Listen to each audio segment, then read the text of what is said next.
আজকে শঙ্কুদেব পণ্ডাকে দিয়ে শুরু করব এবং তার আগে আমি একটা ব্রেকিং নিউজ নেব এবং ব্রেকিং নিউজ নিয়ে আজকে ডিবেটে আসব। বাইক নিয়ে ইলেকশন কমিশনের তরফ থেকে একটি নোটিশ জারি করা হয়েছে।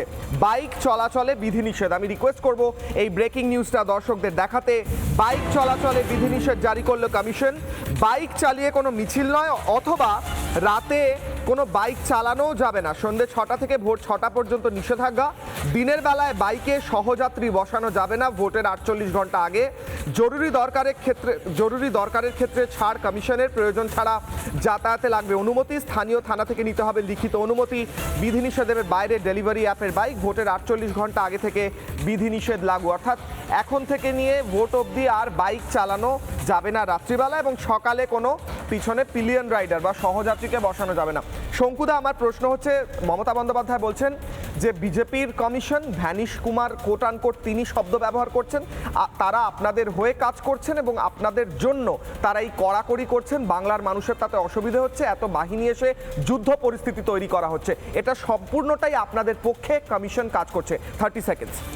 দেখুন, এই আজকের পরিস্থিতির জন্য যদি কেউ দায়ী হয়ে থাকে তাহলে সেটা তৃণমূল কংগ্রেস। কারণ তৃণমূল কংগ্রেসের হচ্ছে এই ধরনের আচরণ, এবং তার ইতিহাস স্পষ্ট করে দিয়েছে যে পশ্চিম বাংলায় যে কোনো নির্বাচন মানেই হচ্ছে যুদ্ধকালীন পরিস্থিতির সৃষ্টি করা। আপনারা লক্ষ্য করে দেখবেন যে আজকেও পশ্চিম মেদিনীপুরের একাধিক জায়গায় গণ্ডগোলের খবর আসছে, এবং প্রাথমিকভাবে যদি তা আটকানো না হয় তাহলে এটা একটা ভয়ঙ্কর দিকে নিয়ে যাওয়ার চেষ্টায় ছিল তৃণমূল কংগ্রেস। আপনি জানবেন যে এর আগে আমরা লক্ষ্য করে দেখেছি যে কোচবিহারে মমতা বন্দ্যোপাধ্যায় সরাসরি উস্কেছিলেন, বলেছিলেন মা বোনেরা হাতা খুন্তি এসব নিয়ে নেমে পড়ুন সেন্ট্রাল বাহিনীর বিরুদ্ধে, এবং তারপর সেন্ট্রাল বাহিনী অ্যাকশন নিয়েছে, লোকে মারা গেছে, তিনি সেটা নিয়েও আন্দোলনে নেমে পড়েছেন। ফলে যে কোনোভাবে কেওস তৈরি করা তৃণমূল কংগ্রেসের অন্যতম ভূমিকা। ফলে আজকের পরিস্থিতির জন্য উনি দায়ী, ওনার দল দায়ী। তৃণমূল কংগ্রেসকে সিস্টেমের মধ্যে রেখে ফ্রি অ্যান্ড ফেয়ার ইলেকশন করা কোনো মতেই পসিবল বলে আমরা মনে করি না। শঙ্কুদা, আমার একটা প্রশ্ন রয়েছে অ্যাডিশনাল।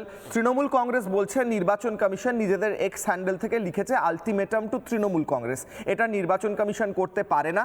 তারা যেহেতু এক পক্ষের হয়ে কাজ করছে তাই তারা শুধু তৃণমূলকে আলটিমেটাম দিচ্ছে।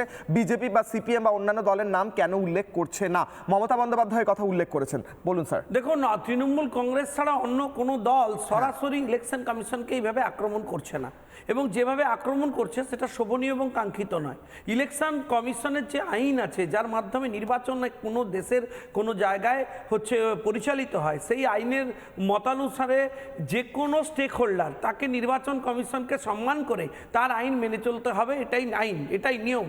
এখন তৃণমূল কংগ্রেস যে ধরনের আচরণ করছে তাতে তৃণমূল কংগ্রেসকে ইমিডিয়েটলি সাসপেন্ড করে দেওয়া উচিত। এই ধরনের দল যারা দেশের কোনো সাংবিধানিক সংস্থাকে মানবে না, যারা সরাসরি বিষয়টা নিয়ে তারা সুপ্রিম কোর্টে গেছে, তারপরেও মানবে না, তারপরেও ব্যক্তিগত তারপরেও নির্বাচন না করতে দেওয়া, তো আলটিমেটাম সেজন্য দিতেই হবে। আমি উত্তরটা, নানা ধরনের কন্টেন্ট দেখার জন্য লাইক করুন, শেয়ার করুন আমাদের ফেসবুক পেজ, সাবস্ক্রাইব করুন আমাদের ইউটিউব চ্যানেল। পাশাপাশি অন্যান্য ব্রেকিং নিউজের জন্য অবশ্যই চোখ রাখুন রিপাবলিক বাংলায়।